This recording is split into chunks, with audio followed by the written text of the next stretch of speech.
Genesis end? With a man in a coffin in Egypt.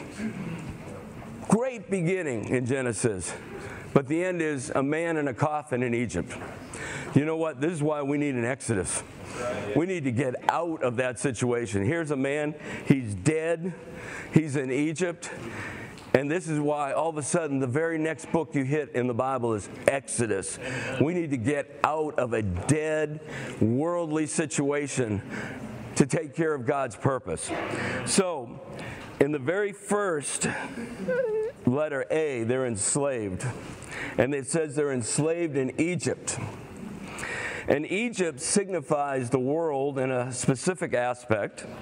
But I want to read a definition. If you want to write this definition down, I highly suggest it. You don't have to. But this is a definition of the world.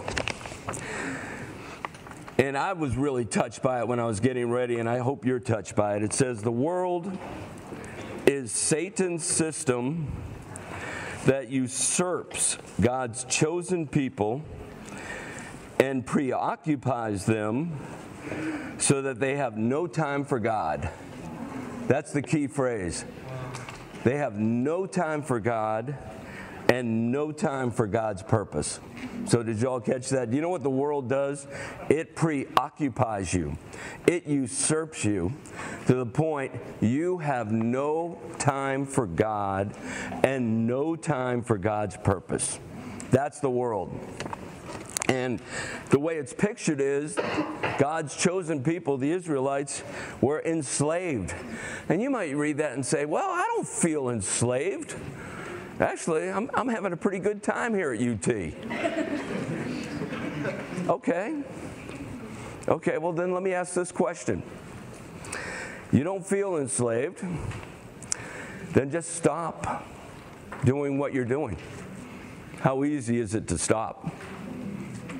Things that occupy you, things that preoccupy you, things that usurp you, to keep you from the two things, having no time for God and no time for God's purpose. So the first thing is they're enslaved, and those verses are the Egyptians made the children of Israel serve with harshness.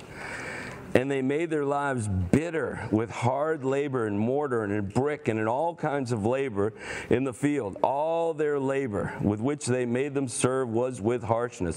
That is the picture of Egypt. That's the picture of the world, is enslaved. And to some degree, all of us are enslaved. Anything that would take up our time where we would have no time for God, no time for His purpose, is an enslaving. Okay, then, but it doesn't end there. Because God came in to redeem